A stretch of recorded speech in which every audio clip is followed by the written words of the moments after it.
My name is Gladys, and I'm 61 years old. I built a successful restaurant chain while raising my son Christopher as a single mother after my husband died. Last spring, over an expensive lunch that he invited me to, my son looked me straight in the eyes and said, "You're not really part of my life anyway." I said nothing. That same week, I rewrote my will, reclaimed my maiden name, Sullivan, and began dismantling the legacy I'd preserved for him. 6 months later, Christopher showed up at my door, suddenly desperate to talk about family connection. Before I tell you what happened after my son rejected me, let me know where you're watching from today. If you've ever had to make a difficult decision about family relationships, hit that like button and subscribe to hear more stories about finding strength when family lets you down. I grew up in Cedar Springs, a small town in western Michigan, where everyone knew each other's business and family names carried history. My parents ran the local hardware store, working long hours to provide a comfortable but modest life for me and my 2 younger sisters. I was the first in my family to attend college, earning a business degree while waitressing nights and weekends to cover expenses. That's where I met Richard Blackwood during my senior year. He came from the Blackwood family owners of a furniture manufacturing business that had been operating in Grand Rapids for over a century. The Blackwoods were old money with a sprawling family estate and their name on a wing at the local hospital. Richard was handsome, charming, and seemed refreshingly down to earth despite his background. "You're different from other girls I've dated," he told me on our 3rd date. "You have ambition, ideas of your own." I was 22 when we married, naive enough to believe that the Blackwood family would welcome me with open arms. The wedding was elaborate, orchestrated entirely by Richard's mother, Eleanor, who made it clear this was a Blackwood affair rather than a shared family celebration. My parents looked uncomfortable in their Sunday best amid the wealthy guests in designer clothes. "Just smile and get through it," my mother whispered during the reception. "The marriage is about you two, not all this show." Initially, the Blackwoods were cordial, if slightly condescending. Eleanor would introduce me at social functions with, "This is Gladys Richards' wife. She went to state, isn't that sweet?" The unspoken comparison to the family's Ivy League credentials was always present. Richard's father, Walter Blackwood, was more direct in his approach to molding me into a suitable Blackwood wife. The Blackwood name goes back 5 generations in American manufacturing, he lectured during Sunday dinners. "We have a certain way of conducting ourselves in business and in society." For Richard's sake, I tried to adapt. I joined the right charity committees, took lessons to lose my slight Michigan accent, and learned the complex social codes of old money families. But I never quite measured up in their eyes. "Don't worry about them," Richard would say when I came home in tears after another subtle, cutting remark from his mother. "They're stuck in the past. We're building our own life." But our own life became increasingly entangled with Blackwood family expectations when Richard joined the family business after 2 years at a marketing firm. The proximity to his parents meant more family dinners, more scrutiny, and more pressure to conform. When I became pregnant with Christopher, 3 years into our marriage, the Blackwoods' involvement intensified. Eleanor insisted on selecting the obstetrician, the nursery decor, and even the hospital where I would deliver. "Blackwood men are born at Mercy Hospital," she declared. "It's tradition." Richard became more distant during the pregnancy, working longer hours and traveling frequently for business. By the time Christopher was born, Richard seemed more like a visitor in our home than a husband and father. Christopher Thomas Blackwood arrived on a snowy January morning with all the Blackwood relatives crowding the hospital waiting room. Eleanor swooped in immediately, taking the baby from my arms to present him to Walter. "Another Blackwood heir," Walter announced proudly, as if Christopher's existence was primarily a continuation of their legacy rather than the beginning of his own unique life. As Christopher grew from infant to toddler, Richard retreated further into his work. Our conversations became practical exchanges about household matters or Christopher's development. The passionate young man who had once valued my ambition was replaced by a preoccupied executive who seemed to view his family as another obligation to manage. When Christopher was 8, Richard died instantly in a car accident on an icy road returning from a business trip. The shock was overwhelming, compounded by the Blackwoods' immediate closing of ranks around Christopher. Within weeks of the funeral, Walter and Eleanor filed for custody of Christopher, claiming I was emotionally unstable and financially unsuitable to raise the Blackwood heir alone. Richard would want his son raised in the family tradition, Walter told the judge, as if I were merely a temporary caretaker rather than Christopher's mother. The custody battle lasted 6 brutal months. I sold our house to pay legal fees, moving Christopher to a small apartment while fighting to keep him. The Blackwoods presented evidence of my unpreparedness. The modest apartment, my lack of independent wealth, the fact that I had begun working at a local restaurant to support us. What ultimately saved us was Richard's will, in which he had explicitly named me as Christopher's guardian and character witnesses who testified to my devotion as a mother. The court finds in favor of the mother, the judge finally declared, though he added a provision for regular visitation with the Blackwoods. I left the courtroom both victorious and traumatized. The family that should have supported us through our grief had instead tried to take my son. Yet for Christopher's sake, I knew I needed to maintain some relationship with the grandparents who were his last connection to his father. "We'll figure this out," I promised Christopher that night, holding him close, "and we'll always keep Daddy's memory alive." What followed were years of careful navigation. I maintained the Blackwood name, ensuring Christopher understood his heritage, while trying to shield him from his grandparents' more toxic influences. I allowed weekend visits to the Blackwood estate, but insisted on boundaries. Meanwhile, I channeled my business degree and determination into building a life that would provide for us without Blackwood assistance. Starting as a manager at the restaurant where I'd been working, I eventually saved enough to open my own small eatery, specializing in upscale comfort food, Blackwood's Bistro. I named it both to honor Richard and to establish our own legacy. The restaurant succeeded beyond my expectations, allowing me to open a second location within 5 years. I worked punishing hours, often arriving home after Christopher was asleep.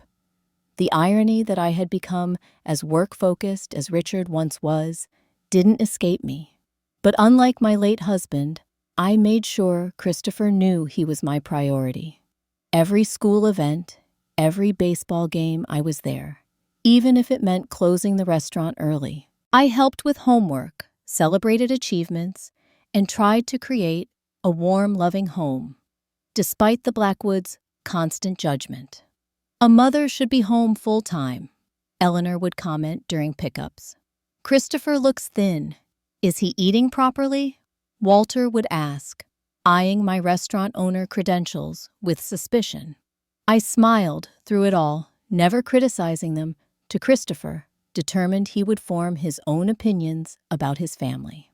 As my restaurant business grew into a regional chain, I was able to provide Christopher with the privileged education the Blackwoods expected: private school summer camps, college prep programs, I maintained our place in the exclusive neighborhood where we'd moved after the success of my third restaurant, ensuring Christopher never felt the financial impact of his father's absence. All of this I did while preserving the Blackwood name and legacy, believing that someday Christopher would appreciate both his heritage and the mother who had fought to give him the best of both worlds.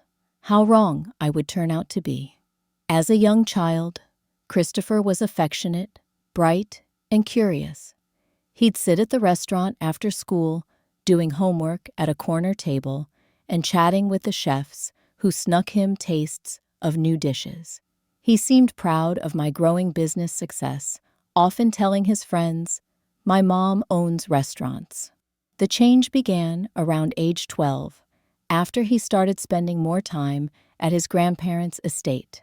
Walter had begun what he called legacy education, teaching Christopher about the Blackwood furniture business, showing him family artifacts, and recounting stories of Blackwood achievements dating back to the 19th century.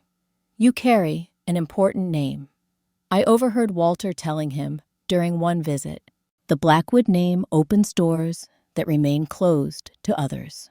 Christopher returned from these weekends increasingly conscious of status and appearance. He began comparing our home unfavorably to the Blackwood estate despite our comfortable lifestyle. "Grandfather says a real dining room should have a table that seats 12, he informed me after one visit. "Ours only seats 8. I tried to counter Walter's materialism with lessons about earning success and valuing character over wealth. But the allure of the Blackwood legacy was powerful for a fatherless boy seeking identity. By high school, Christopher had fully embraced the Blackwood persona. He dressed in the preppy style favored by his cousins, joined the rowing team because it was a Blackwood tradition, and began referring to my restaurants as Mom's Little Business when speaking to his friends from Lakeside Academy. "Maybe don't mention the restaurants when the Hallorans come over," he suggested before a study group meeting. "Just say you're in hospitality management or something." "Christopher, I'm not ashamed of working for a living," I replied, hurt by the implication. "Your grandfather started building furniture with his hands. That was different. Manufacturing is respectable old money," he said, parroting Walter's worldview. "Restaurants are, service industry." Despite these painful moments, I continued supporting Christopher's every ambition. When he was accepted to Princeton, the Blackwood alma mater, I paid the full tuition without assistance from his grandparents, despite their greater wealth. "We believe in earning one's way," Walter explained when I suggested they might contribute. "A trust fund becomes available to Blackwood heirs at age 30, provided they've demonstrated appropriate character and achievement." During college, Christopher's calls and visits became increasingly rare. His social media showed him sailing on friends' yachts, attending exclusive parties, and embracing the privileged lifestyle his Blackwood connections afforded, though it was my restaurant profits funding his education. In his junior year, Christopher met Jessica Atherton, daughter of a banking family with connections throughout New England. When he brought her home for Thanksgiving, her assessment of our house was subtle but unmistakable. "It's so cozy," she said, in the tone one might use to describe a charming but primitive cabin. "And how sweet that you display all your restaurant awards in the living room." Christopher looked embarrassed by the awards that represented years of my hard work. After graduation, Christopher joined an investment firm in Boston, where Jessica was attending business school. They married a year later in a lavish ceremony that the Athertons largely planned and financed with input from the Blackwoods. My role was peripheral, mother of the groom checkbook for various expenses, but hardly the central parent figure I had expected to be. "We've seated you with the aunts," Jessica told me at the rehearsal dinner. "Christopher thought you'd be more comfortable with the older ladies than at the head table." I smiled and accepted this humiliation, telling myself that wedding planning was stressful and surely things would improve once they settled into married life. Instead, the distance grew. When Jessica became pregnant with twins, I learned about it on social media rather than through a personal call. The birth announcement arrived by mail, a formal card with a handwritten note: "Thought you'd want to meet your grandchildren. Let us know when you'd like to visit." The twins, Elizabeth Eleanor and Walter Richard, were already 3 weeks old. I flew to Boston immediately, bringing thoughtfully selected gifts and offering to help with night feedings, cooking whatever they needed. Jessica's mother was already installed in their guest room indefinitely, so I stayed at a hotel despite Christopher's knowledge of my fear of sleeping alone in strange places, a phobia that developed after Richard's death. During that visit, I noticed how Jessica subtly undermined me with the babies. "Oh, let me show you how to hold her properly," she said, taking Elizabeth from my arms, despite my having raised Christopher successfully. Mother showed me the correct technique. Christopher watched these interactions without intervening occasionally, exchanging glances with Jessica that excluded me from their private communication. Still, I maintained contact, sending generous gifts for the twins, calling regularly, and offering financial assistance whenever Christopher mentioned career challenges. I funded the down payment for their Beacon Hill townhouse as a belated wedding gift, helped with the twins' preschool tuition, and quietly paid off Christopher's lingering student loans when the interest became burdensome.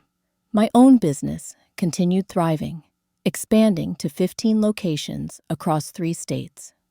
I was featured in regional business magazines and even made a brief appearance on a Food Network special about successful restaurant entrepreneurs. I sent these articles to Christopher, hoping he might feel proud of what I'd built, but never received any acknowledgement. As the twins reached school age, my access to them diminished further. Invitations to birthday parties came late often, just days before the event, making travel arrangements difficult. Holiday gatherings were scheduled around the Atherton and Blackwood families' availability, with my inclusion feeling like an afterthought. "We're doing Christmas Eve with the Athertons and Christmas Day with Grandfather and Eleanor," Christopher would inform me.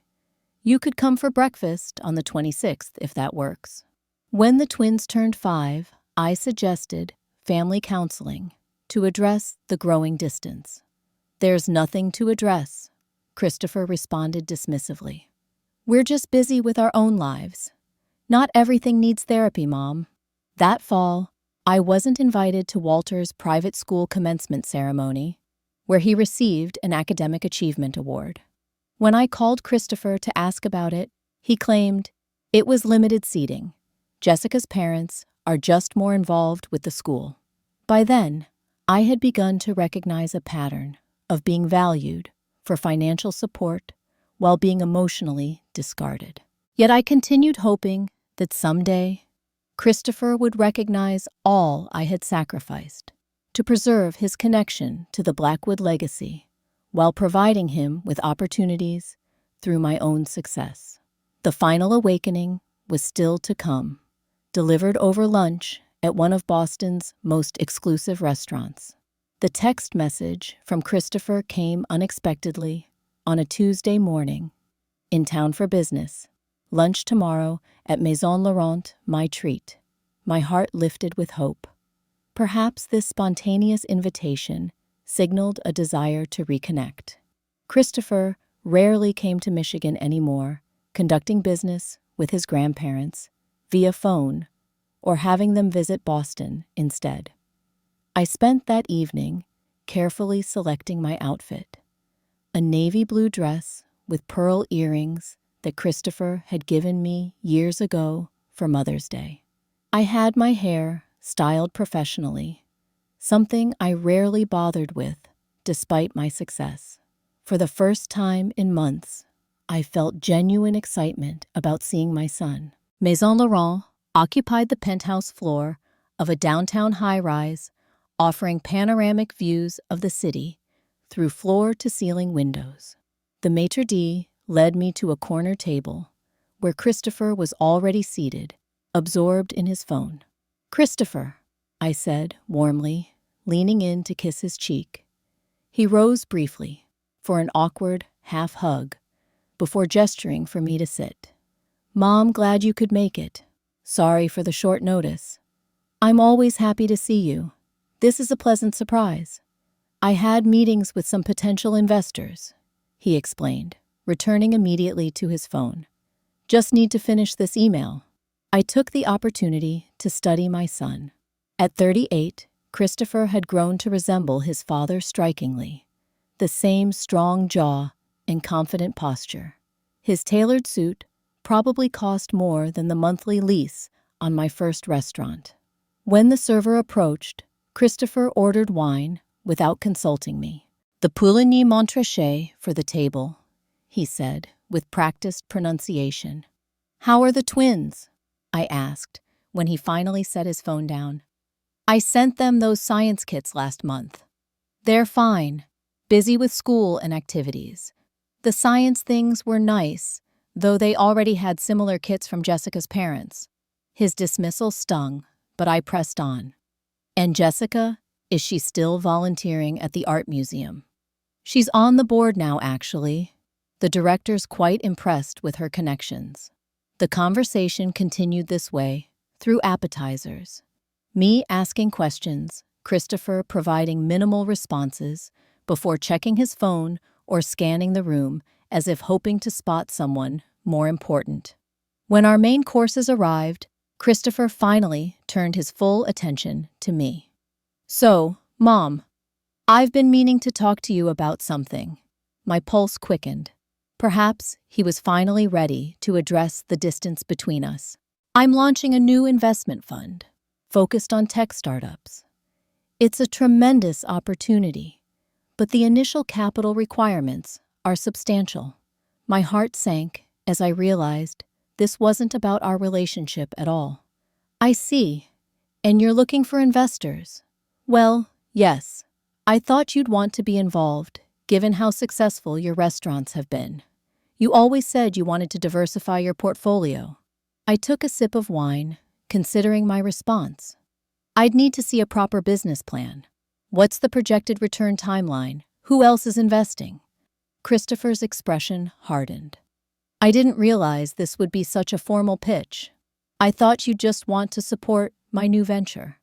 "I do support you, Christopher, but 20 years in business has taught me to ask questions before investing.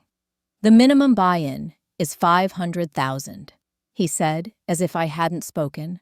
"But family investors get preferential terms." "That's a significant amount. I'd want my financial advisor to review everything." Christopher set down his fork with noticeable irritation. "Mom, this isn't some small-town restaurant deal.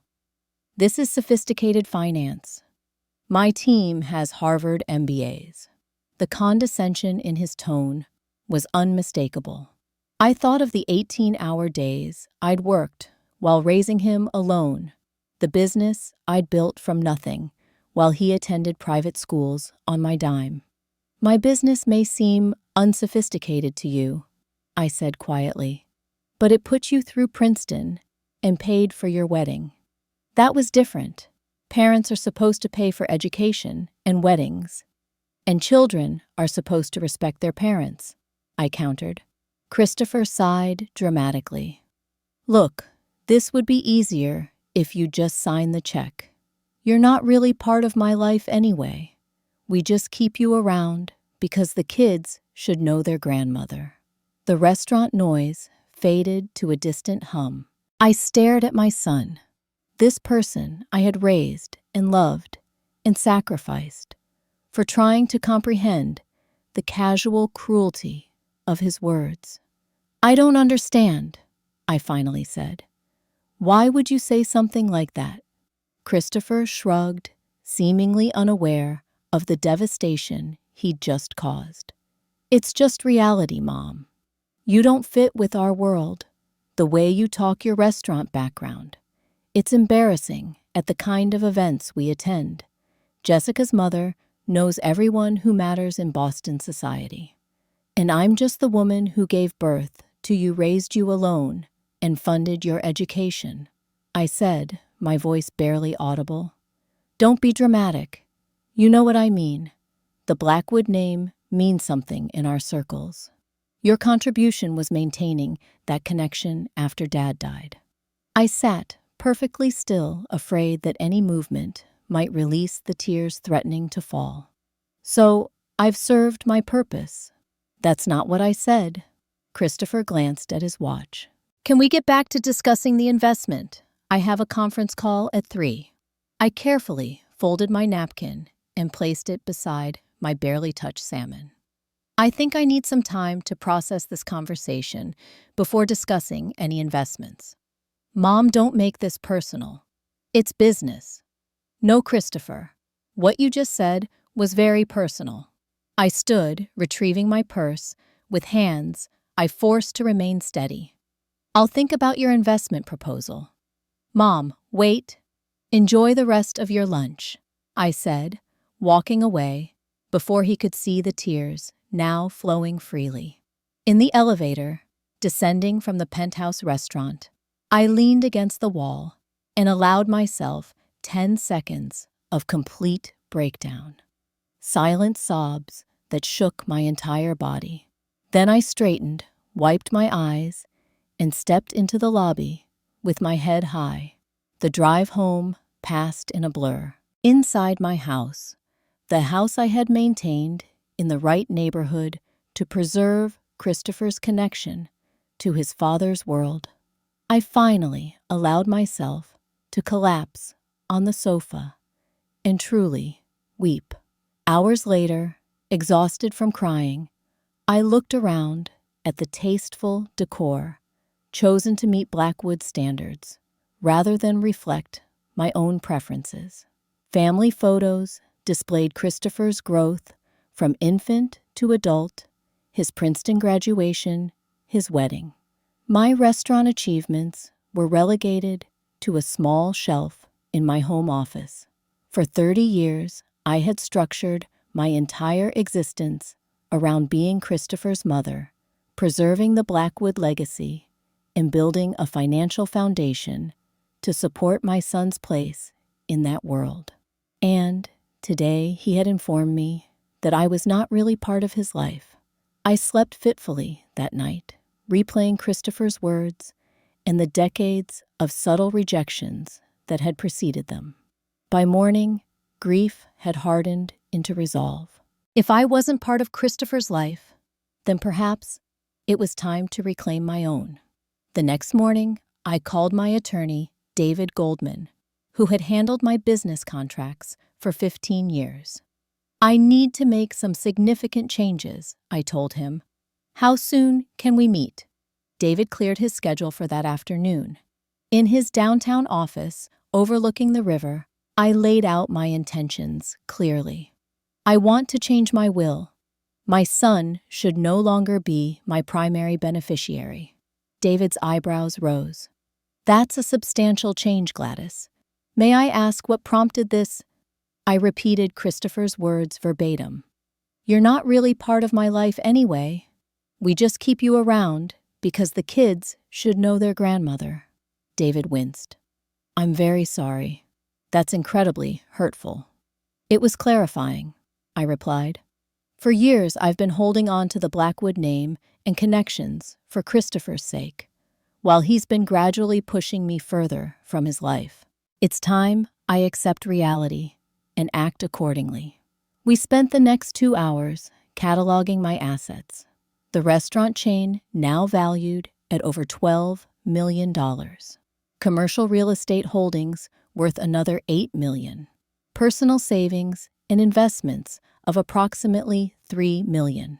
The house in the prestigious Blackwood-approved neighborhood worth nearly $2 million in the current market. "What would you like to do with these assets?" David asked. "I want to create a foundation for culinary scholarships, the Sullivan Culinary Arts Foundation. That will receive the bulk of my estate. Sullivan, not Blackwood. I'm reclaiming my maiden name," I explained. "That's another change I want to make." David nodded, making notes. "And Christopher will he receive anything?" I considered this carefully. "The family silverware with the Blackwood crest, nothing else. He may contest the will. Let him try. I'm not planning to die anytime soon," I said. "And I want to restructure my business holdings now, while I'm very much alive and of sound mind." Over the next week, I systematically dismantled the life I had built around the Blackwood name. I filed paperwork to legally reclaim Sullivan as my surname. I transferred ownership of my restaurant chain to a newly created corporate entity, Sullivan Hospitality Group. I contacted my bank and removed Christopher as my financial proxy and emergency contact. I called my real estate agent and arranged to list my house, then spent a weekend touring beachfront properties I'd always admired but considered impractical for a woman living alone. "This one has spectacular sunrise views," the agent said, showing me a modern glass and cedar home perched on a bluff overlooking Lake Michigan.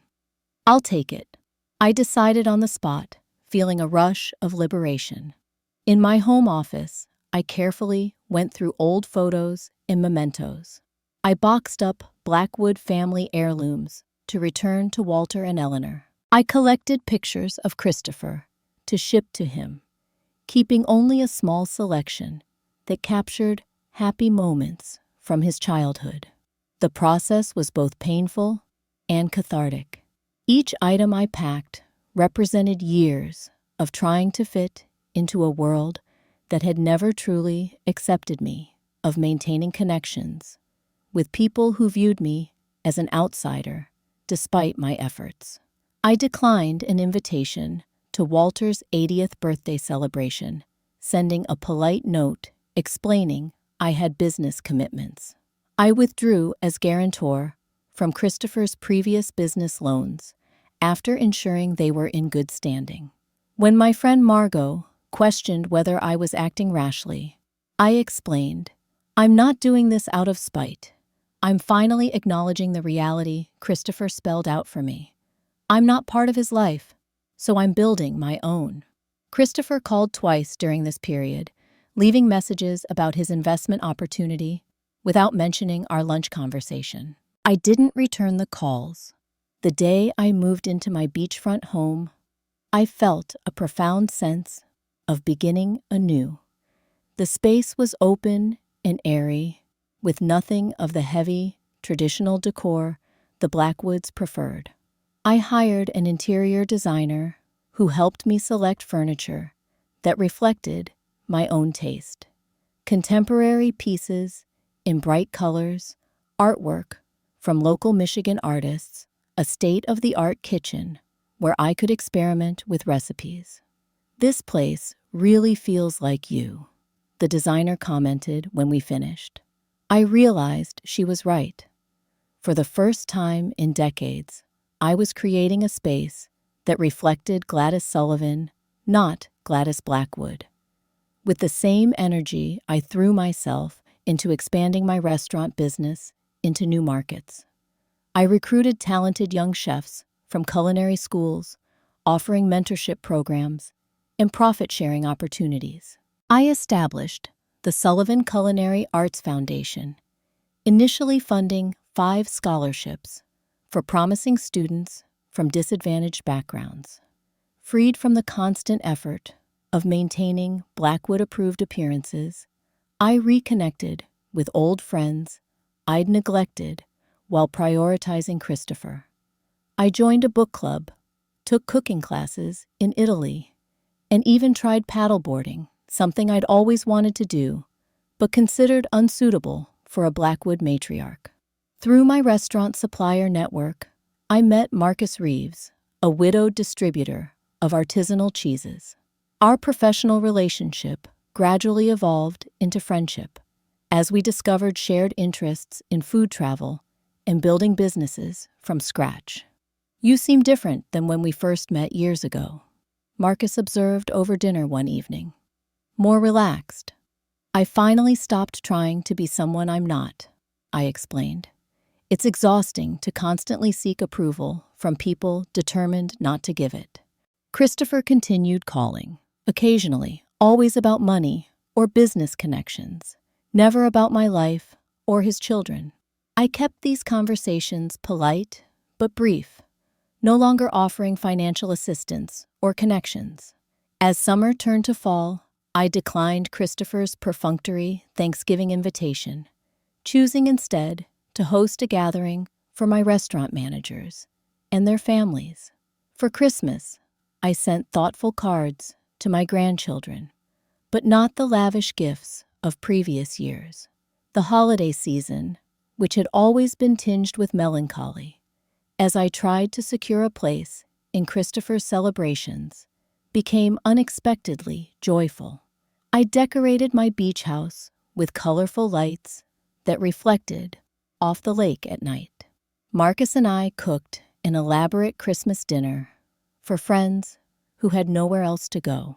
When a Christmas card arrived from Christopher with a generic message clearly sent by an assistant, I placed it on the mantel without the usual analysis of what it might mean about our relationship. The emotional hold he had maintained over me for decades was finally loosening. By the new year, 6 months after that fateful lunch, I had created a life centered on my own happiness rather than Christopher's approval. I still felt occasional pangs of grief for the mother-son relationship I'd never have, but these were balanced by the joy of authentic friendships and meaningful work.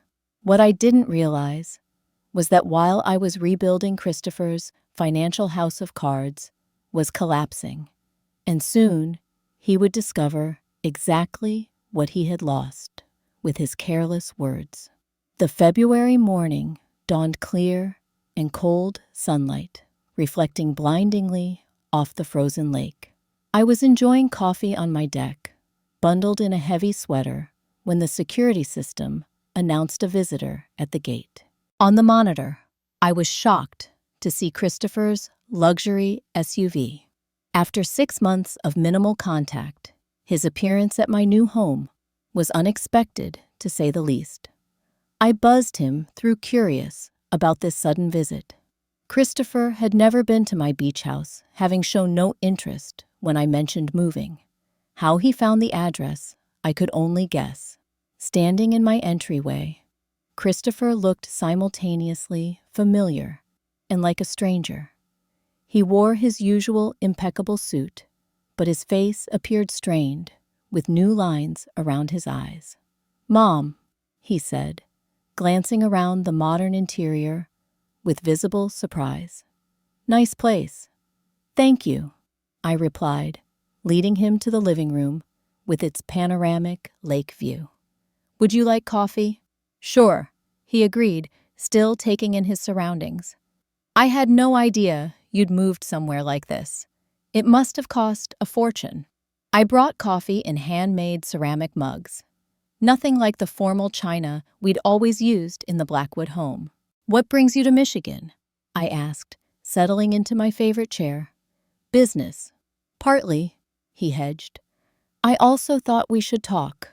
It's been a while." 6 months, I noted calmly. Since our lunch at Maison Laurent. Christopher shifted uncomfortably. "About that, I may have said some things that came across wrong. Did they, how should "you're not really part of my life anyway" have come across?" He winced. "I was stressed about the business launch. You know how I get when I'm focused on work." I sipped my coffee, waiting. Christopher had never been good at direct apologies. Anyway, he continued when I didn't respond, the fund is moving forward, but we've hit some cash flow issues. I tried leveraging some of our joint assets, but there seems to be some confusion at the bank. What joint assets would those be? I asked. The restaurant group for one. My name's on those original incorporation papers as a beneficiary. The restaurants are now owned by Sullivan Hospitality Group, I explained. There is no Blackwood connection. Christopher blinked, processing this information. Sullivan, why does that sound familiar? It's my maiden name. I reclaimed it legally 4 months ago. You changed your name? His voice rose in disbelief. Without discussing it with me. I wasn't aware I needed your permission to use the name I was born with. Christopher's face flushed. What about the house in Lakewood Hills? I went by there yesterday, and strangers answered the door. I sold it last fall. This is my home now. He stared at me as if seeing me for the first time. Why would you make all these changes without telling me? Why would I tell someone who explicitly stated I wasn't part of their life? Christopher ran his hand through his hair, a gesture reminiscent of his father. Look, I know what I said at lunch was harsh, but this feels like an extreme reaction. It's almost like you're punishing me. I'm not punishing you, Christopher. I'm taking you at your word and adjusting my life accordingly. By erasing the Blackwood name from everything, do you know what grandfather said when he found out you'd changed your name? I imagine Walter had plenty to say. I replied unmoved. Though I notice his opinion matters more to you than the fact that your words hurt me deeply. Christopher leaned forward, switching tactics. Mom, I need your help. The business is in trouble. I have investors breathing down my neck, and the bank won't extend our line of credit. I'm sorry to hear that. Business challenges can be difficult. That's it, just sorry to hear that. I need $500,000 by next week, or everything collapses. I set my mug down carefully. Christopher, for 30 years, I've provided financial support whenever you asked. I paid for your education, your wedding, your house, down payment, and countless other expenses. Never once have you acknowledged these contributions or treated me with genuine respect. That's not fair. I've always been grateful. Grateful people don't tell their mothers they're not part of their lives. His expression hardened. So you're refusing to help.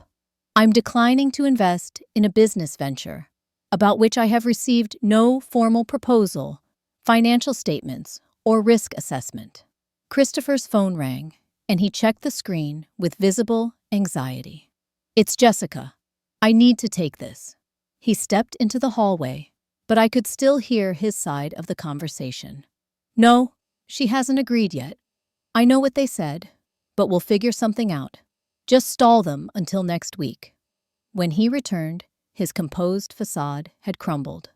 Jessica says the bank called again. They're threatening to foreclose on the house if we don't make the balloon payment by month end.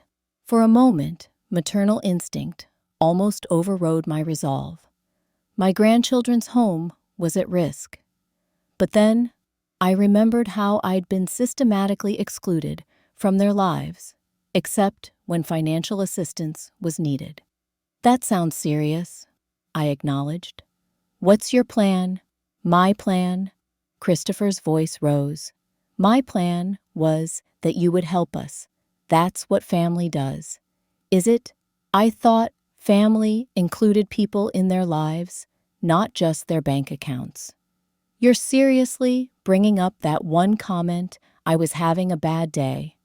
It wasn't one comment, Christopher.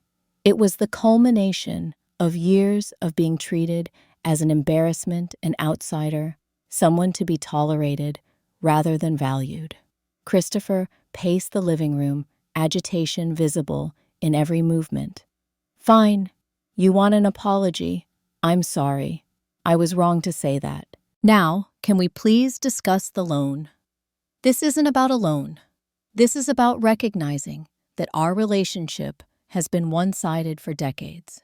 I've given everything, emotionally, financially, practically, while receiving minimal consideration in return. So, what you've cut me out of your will, too? He asked, sarcastically. Yes. The simple affirmation stopped him mid-pace. What? The Sullivan Culinary Arts Foundation will receive most of my estate. You'll receive the Blackwood family silverware.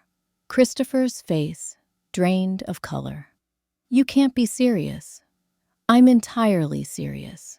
Though, I should mention, it's a moot point, as I've already transferred most assets to the foundation while I'm very much alive.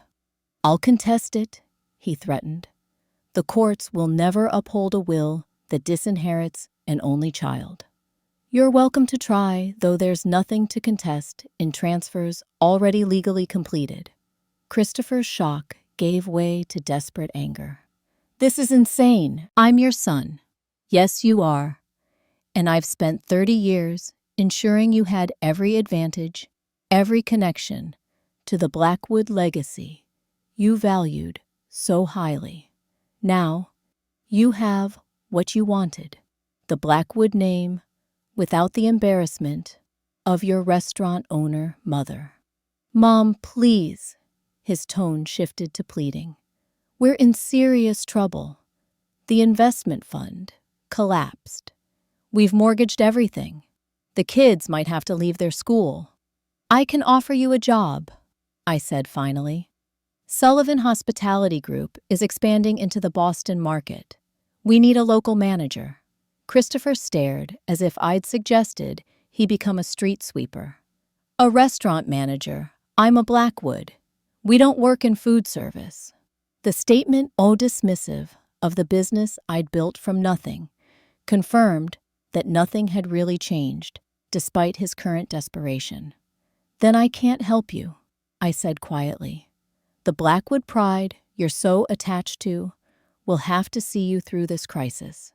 Christopher grabbed his coat, face flushed with anger. You'll regret this. When your grandchildren are pulled from their school, when we lose our home, you'll have to live with knowing you could have prevented it. And you'll have to live with knowing your words have consequences, I replied, standing firm. Actions, too. As Christopher reached the door, his phone rang again. He checked it, grimaced, and turned back with one final attempt. Mom, Jessica's parents can't help. Her father's investments took a hit last year. You're our only option. That's not true. You have options. Sell the vacation house in Vermont. Move to a less expensive neighborhood. Take the job I offered. There are always choices, Christopher. You know what? Keep your money. Keep your precious restaurants. We don't need you. That's exactly what you told me 6 months ago, I said softly. I finally believed you. Don't expect to see your grandchildren again. He threatened hand on the doorknob. The words hurt, but I maintained my composure. That was already the case, Christopher. Their birthday party invitations arrived after the fact, if at all. My calls went unanswered. I was permitted brief, supervised visits at your convenience. Something in my calm recitation of facts seemed to penetrate his anger. For a brief moment, I glimpsed uncertainty in his expression. This isn't over, he said finally, but the threat sounded hollow. No, I agreed. But perhaps it's a beginning, a chance for you to build something authentic, rather than trading on a family name. After he left, I returned to the deck, watching waves crash against the winter shoreline. The confrontation had been painful, but necessary. For the first time in our relationship, I had set a boundary and maintained it, despite emotional manipulation. Whether Christopher would learn from this experience remained to be seen. But I had finally learned to value myself, even if my only son did not. 1 year after Christopher stormed out of my beach house, I was preparing for a dinner party when my phone rang, displaying a number I didn't recognize. "Is this Gladys Sullivan?" a woman's voice asked. "Yes, speaking." "It's Jessica, Christopher's wife." The unexpected call caught me off guard. "Jessica, is everything all right?" "Not really," she admitted. "I was hoping we could meet somewhere to talk. In person." We arranged to meet the following day at a neutral location, a cafe halfway between my home and the modest apartment where Christopher's family now lived. After the financial collapse Christopher had described during our last encounter, they had indeed lost their Beacon Hill townhouse and moved to a working-class suburb. Jessica looked different than I remembered.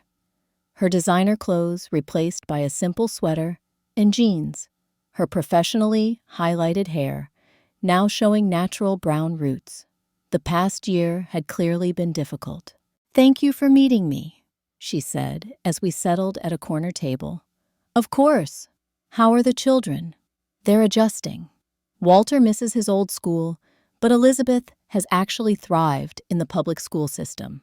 Turns out she has quite a talent for science." We exchanged awkward small talk until Jessica finally addressed the purpose of our meeting. "Christopher's business failed completely," she said bluntly. "The investment fund was leveraged beyond what was sustainable. When the tech market shifted, everything collapsed." "I'm sorry to hear that," I replied, and meant it. Despite everything, I never wished for my son's failure. "The Blackwoods cut him off," Jessica continued. "When Walter learned Christopher had been relying on you financially all these years, rather than demonstrating Blackwood business acumen, he was furious. Said Christopher had disgraced the family name. The irony wasn't lost on me. The family name Christopher had valued above our relationship had ultimately offered him no protection." "What is Christopher doing now?" I asked. "He's working in sales for a furniture company," she said with a small smile. "Not the Blackwood Company, of course. They wouldn't have him. But it turns out he has a natural talent for it, probably from growing up around the industry. And you?" "I'm teaching art at an elementary school. My degree was actually in art education before my parents pushed me toward business school. I studied the woman across from me, the daughter-in-law, who had once judged my restaurants as beneath the Blackwood dignity, now finding satisfaction in teaching children." "Why did you want to meet Jessica?" She straightened, gathering courage. "I owe you an apology. For years I encouraged Christopher to distance himself from you. I was raised to believe that old money connections were everything that people like you, self-made success stories, weren't quite legitimate." I nodded, appreciating her honesty. "Losing everything showed me how wrong I was," she continued.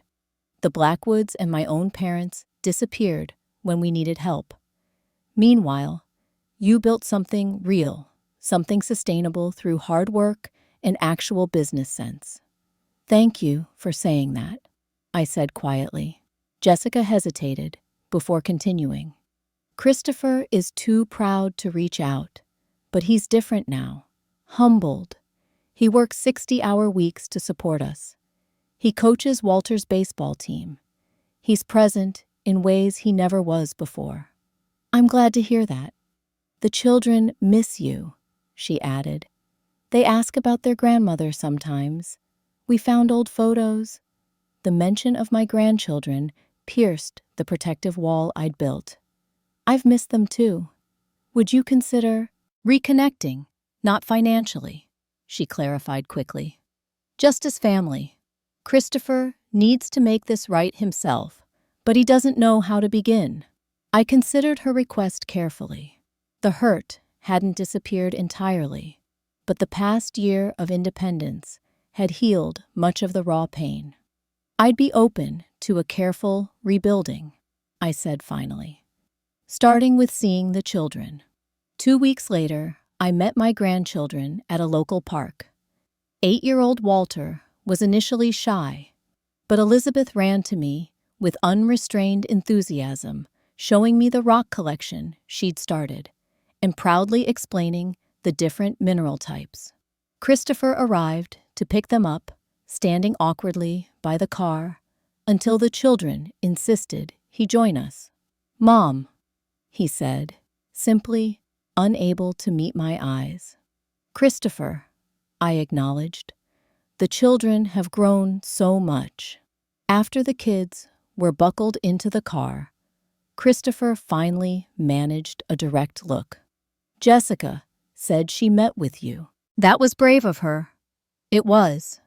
"I want to apologize," he said stiffly. "What I said at that lunch, I was wrong. So wrong. About everything. Thank you for saying that. I don't expect forgiveness," he continued. "But I'd like a chance to show you I've changed.